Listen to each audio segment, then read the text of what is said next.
তো আপনাদের আছে, স্বপন ভাইয়ের নাম তো আগের থেকে দেওয়া। না না, স্বপন ভাইয়ের নাম না, আপনাদের স্বপন ভাই তো বাবা হয়ে যাচ্ছে। আল্লাহ আল্লাহ, কি কি শুনলাম, আব্বা, আপনি আব্বা হচ্ছেন, খুব ভালো ঠেকতেছে কথাটা শুনে। আরে মানে এই সংবাদটা যদি মানে আপনার বান্ধবীর সাথে করে আমি শুনতে পারতাম তাহলে এবার আরো ভালো লাগতো, আমারও আপনার বান্ধবীরও ভালো লাগতো।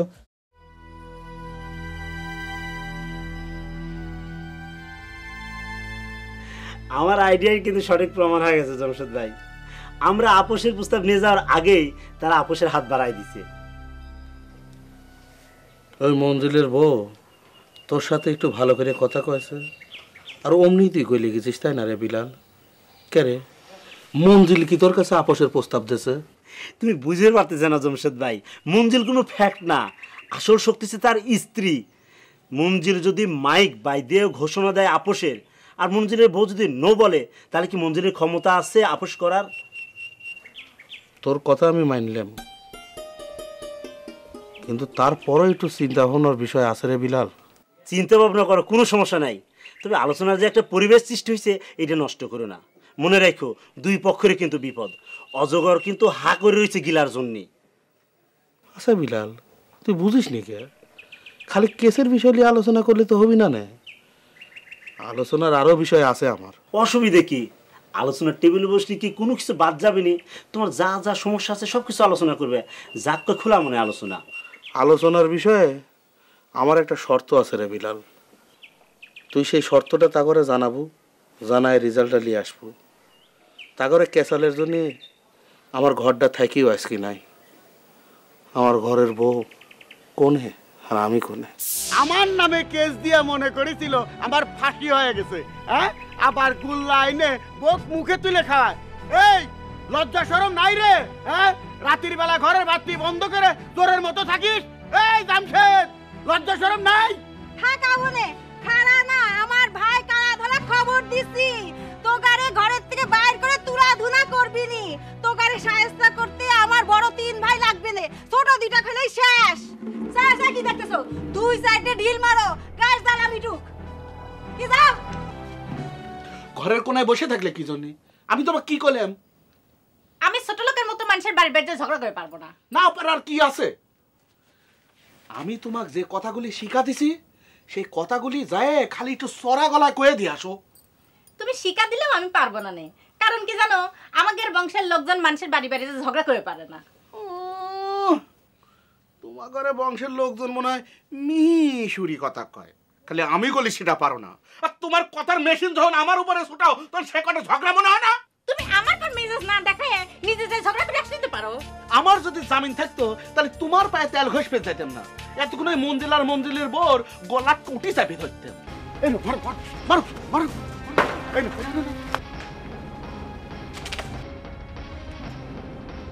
তুমি এখনো ঘরের বাইরে হবে না? একতরফা ভাবে যা ইচ্ছে তাই কয়ে যাচ্ছে, ঘরের চালে ঢিল দিয়ে যাচ্ছে, তাও কি আমার ঘরের মধ্যে বসে থাকি সব সহ্য করা লাগবে? আমি ওকে যাই এখন ওকে সাথে ডিলানিলি করব নাকি? আমার গায়ে এত বল নাই। এই শোনো, তোমাকে আমি খালি কয়টা পয়েন্টের কথা শিখা দিচ্ছি, তুমি যাই খালি পয়েন্ট মোতাবেক কথাগুলি কয়ে চলে আসবে। ও যে মঞ্জিলের বউ গলা বড় করি তার ভাই ঘরে নাম ধরে বড় বড় লম্বা লম্বা লেকচার দিয়ে যাচ্ছে, তুমি খালি কবে যে আসল ঘটনাটা আমরা জানি। ওই চাটমাওয়ার হাটে ওই ভাইয়েরা ওই যে কাপড়ের গাছ চুরি করবে যায়, যে ধরা খায় ওই জনগণের হাঁটুরি খাইছিলি সেটা জানি, খালি এই কথাটা কয়ে তুমি চলে আসো। যাও যাও না শোনা। তুমি কইলেও তো আমি যাবে পারবো না নে, কারণ কি জানো, আমাদের বংশের লোকজন পাড়ার মানুষের সাথে কোনো গলা বের করে ঝগড়া করবে যায়নি, আর আমি যাব পাড়ার মানুষের সাথে গলা বের করে ঝগড়া করবে। এই কথা যদি আমার আব্বা শুনে তো আমার আব্বা মাইন্ড করবি নি। আব্বার মাইন্ডলি খুব ব্যস্ত হয়ে পড়ে যাও না। আর এদিকে যে ঢেলের চোটে স্বামীর চাল ফুটি হয়ে যাচ্ছে সেদিন তোমার খেয়াল নেই? খুব বংশের গরম করো, আমার সংসার করো না, চাল ফুটি করে ফেলাচ্ছে সেগুলো তুমি একটু দেখে বলো। তাই একটু কলাবার করতে কো না কে? মঞ্জিলের বউ করছে না?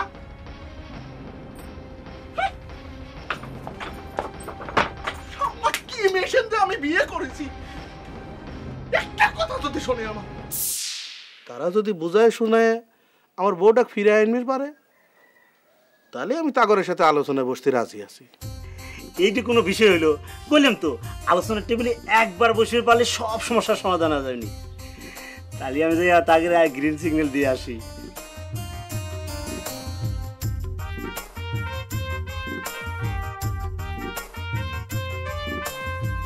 না, এই ধরনের একটা শুভ খবর তোমাদের সামনে মানে মিষ্টি ছাড়া খালি হাতে খালি মুখে এসে দেওয়াটা আমার মানে উচিত হয় নাই, আমার নিজের কাছে খুব খারাপ ঠেকতেছে। অবশ্য এই গ্রামে কোনো মিষ্টির দোকানও নাই, মিষ্টির দোকান থাকলে পরে হয়তো টাকা পয়সা ধার করে হোক কর্জ করে হোক আমি 100 মিষ্টি তোমাদের সামনে নিয়ে এসে তারপরে শুভ সংবাদটা দিতাম। অসুবিধা নেই জামাই, মনে করো পাওনা থাকলো।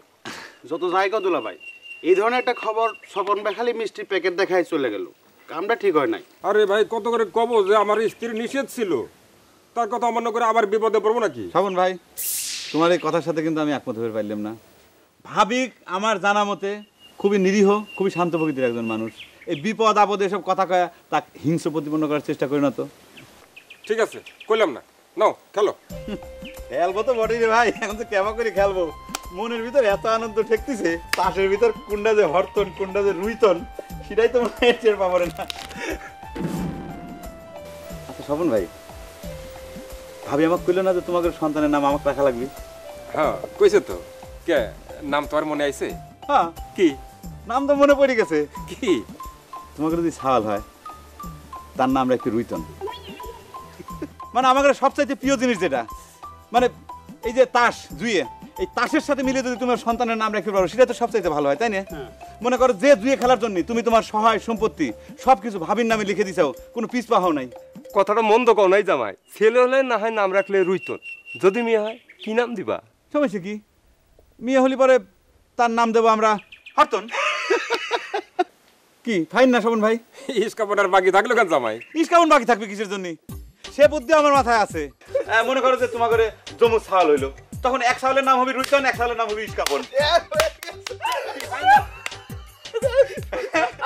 কিন্তু টিক্কা কিন্তু কারো নাম রাখা যাবে না, টিক্কা কারো রাখা যাবে না।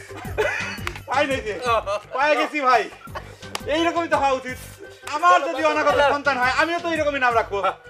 আর না খেলো, আমি আমার মেয়ের নাম রাখবো কীর্তি। চলো। তোমার আব্বা আমার ভালোবাসার পরীক্ষা নিবার চাইছিলাম। সত্যি? তাহলে তো কোনো অসুবিধাই নেই, তুমি পরীক্ষা এক্সটেন্সে পাস করে যাবে, এটা আমি খুব ভালো করেই জানি। না দিলভার, তোমার আব্বা আমাকে যে পরীক্ষা দিয়েছে সে পরীক্ষা পাশ করা তো সহজ কাম না। কি কথা করছো? আব্বা তোমার কি পরীক্ষা দিছে? বড় জোর কবের পারে তোমার ঘর জামাই থাকা লাগবে, না হয় থাকলেই তুমি আমার জন্য ঘর জামাই। পরীক্ষাটা তো সহজ হলে সাথে সাথে পাশ হয়ে যেতাম। তোমার আব্বারে তুমি চিনতে পারো নাই।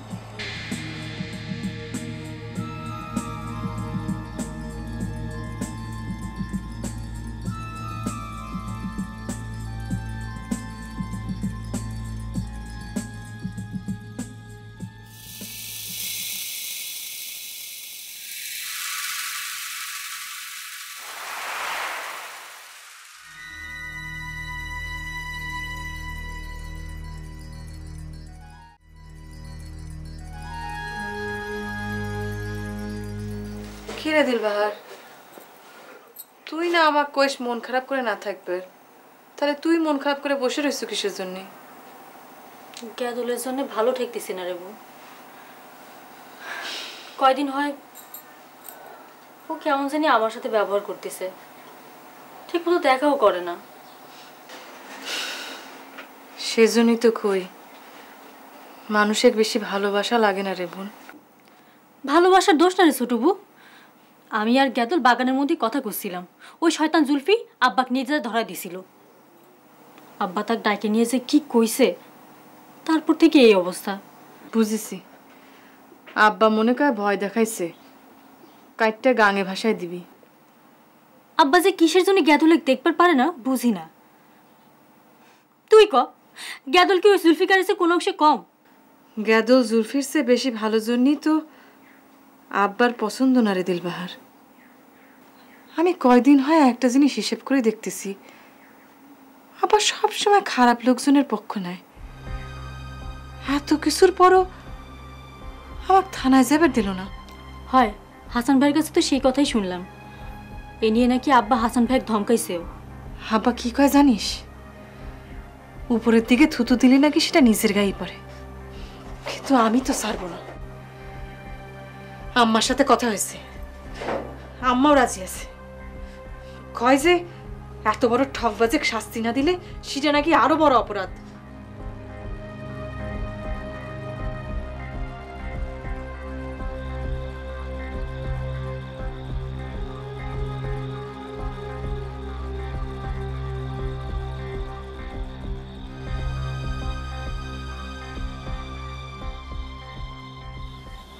জামশেদ ভাইরে, তুই তো আমার বন্ধুর মতোই। ছোটকাল থেকে একসাথে বড় হয়েছি। জন্মের পর থেকে এ বাড়ি ও বাড়ি ধরবার গেলে একই বাড়ি ছিল। সামান্য ভুলির কারণে আমরা কত বড় সর্বনাশ করে ফেলাইছি। আমি তোর বয়সে বড়, ধরে গেলে আমি তোর কাছে ক্ষমা চাচ্ছি। তুই আমাকে আল্লাহর কাছে ক্ষমা করে দে ভাই। না, আমিও তোমাকে অনেক কটু কথা কইছি ভাই, তুমি আমাকে মাফ করে দাও ভাই। অথচ এই সামান্য বিষয় নিয়ে দুইজন মামলা মোকদ্দমা করিয়া কি একটা অশান্তির মধ্যে পড়ে গেছে। খালি কি অশান্তি মিন্টু ভাই, ওই ব্যারিস্টারের বুদ্ধিমতো কাম করবার চাই। আমি তো সর্বশান্ত হয়ে পথে বসার মতো অবস্থায় চলে গেছিলাম। তুমি কি খালি একাই সর্বশান্ত হয়েছেও? হ্যাঁ ভাই, আমারও তো একই অবস্থা। আপনারা এতদিন ধরে ব্যারিস্টার সঙ্গে চলাফেরা করে তাকে চিনতে পারে নাই? সে তো একজন জঘন্য মানুষ, দুই মুখে সাপ। শোনেন, আপনাকে বুদ্ধি দিছিল আমাদের নামে কেস করবার জন্য, আর আমাদের জন্য তো বুদ্ধি দিছিল আপনার নামে ওয়ারেন্ট বের করে দেওয়ার জন্য। আবার আমার জামিনের ব্যবস্থাও সেই করেছে। এখন বোঝো যে তার আসল রূপ বাড়াচ্ছে। আমরা দুজন মাথা গরম করে আগে কি হবি পরে কি হবি কোনোদিন কিছু ভাবি নাই। ও ভাবি, তুমি তো জানো না ভাবি, ওই ফয়েজ পাগল আমার ঘরে দুজনে কত করে সাবধান করেছিল, কত করে সতর্ক করেছিল, আমরা তার কথা শুনিনি, উল্টে তার উপরে আমরা আরো রাগ করেছি। আরো খুঁজলে বার হয়ে যাবে কি, কত মানুষের কাছ থেকে এইভাবে জমি লিখে নিছে ওই মামলার ফাঁদে ফেলাইয়া। ও ভাই, এখন একটা বুদ্ধি বাইর করো, মানে কি করে সমাধান করা যায় ওই অজাগরের, আল্লাহরে ওই অজাগরের গ্রাস থেকে রক্ষার উপায় কি? শোনেন, আমি একখান কথা কই, আপনারা দুইজনে সদরে যায়া ভালো একখান উকিল ধরে কেসগুলো আগে মাটি চাপা দেওয়ার ব্যবস্থা করেন। তারপর ব্যারিস্টারের 20 দাঁত কেবা করে ভাঙা যায় সেই চিন্তা করেন। সে তো ভুয়া ব্যারিস্টার সাথে মানুষের সাথে প্রতারণা করে আসতেছে, দরকার হয় তার নামে প্রতারণার কেস করেন। বাহ, ভাবি তো দারুণ কথা কইছে। তোমরা দুজন সকালে উঠে সদরে চলে যাবে। বেল্লাল ঠিক কথাই কইছে, তোমরা দুজন যদি এক থাকো তাহলে পরে ব্যারিস্টার কিছুই করে পারবি না। জমশেদ ভাই আরেকখান কথা আছে, আপনারা তো সকলে জানেন তার বউ রাগ করে বাপের বাড়িতে চলে গেছে। সে বিচারটা খুবই বিপদের মধ্যে আছে। ও বুঝতে পারছি, আর কয়া লাগবি না। আপনার সদর থেকে ফিরে আসেন, তারপর আমরা সকলে আপনার শ্বশুর বাড়ি যায়া ভাবিক ফিরে আনব।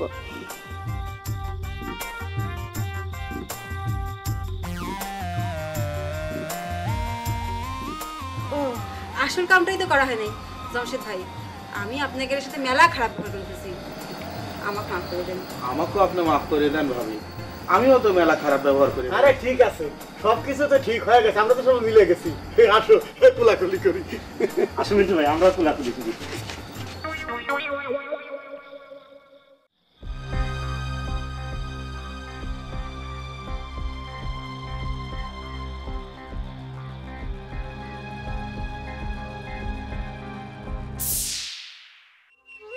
আচ্ছা চাচা, আপনি যে সবসময় কয়ে বেড়ান যে আপনার জমি জাল করে নিছে ব্যারিস্টার চাচা, আসলে ঘটনাটা কি? শুনলে পার বিশ্বাস করবো তো? হ্যাঁ, তুই যে আবার উয়ার মেয়ের প্রেমে পাগল, কি জানি বিশ্বাস নাও হইবার পারে। চাচা, আপনার কথা অবিশ্বাস করবো কেবা করে? তাছাড়া আমার ভালোবাসার খাতিরই ঘটনাটা জানা দরকার। এই দাদা, তোর মাথার তো মেলা বুদ্ধি রে। না, তোকে বধ করা যাবি না। শালা মফিসর, জমিদার বাবুরা দেশ থেকে যাওয়ার সময় জমি কেন আমাকে দিয়ে গেছিল, সেই জমি বলে কেবা করে এনিমি হয়ে যায়। মফিসর আমাকে কইলো, চলে পাপ না যাই, তোর জমির গন্ডগোল আমি ঠিক করে দেবো নে। কোটের উপর যায় কোটা টিপ সই নিয়ে কাম শেষ, চলে লক্ষ্মী ভান্ডারে যে গুল্লা খাই গিয়া গুল্লা।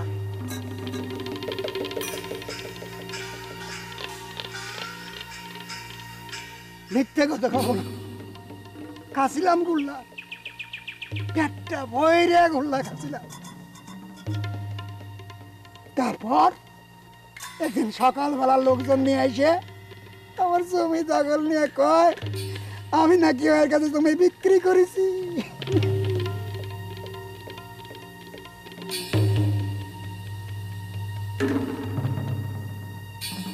এই তো আমার স্ত্রী। তারপর থেকে আমার মাথা খারাপ হয়ে গেল। ওরে আমার মাথা রে মাথা।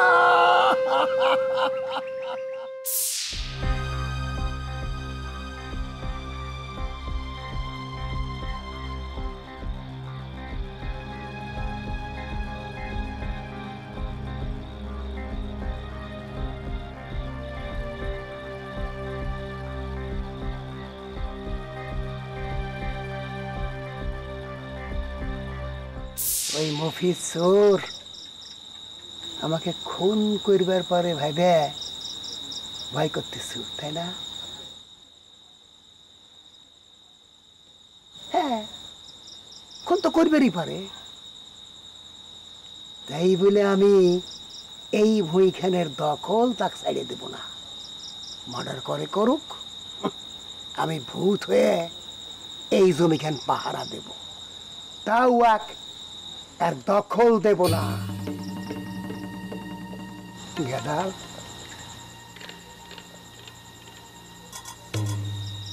গেদাল রে, তোকে একটা অনুরোধ করি বাবা, ওই যে কুনারপুর জায়গাটা আমার কব্বরের জন্য দখল করে রাখেছি, আমি মরে গেলে আমার কবরটা যেন এখানে হয় সেই ব্যবস্থা করি।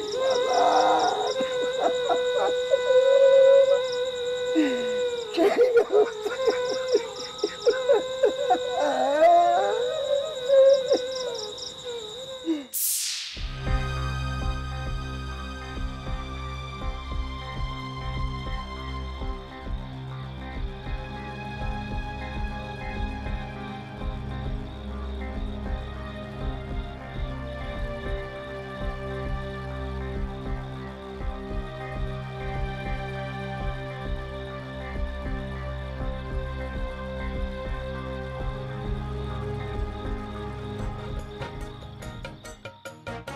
আমার শর্ত পূরণ না হওয়া পর্যন্ত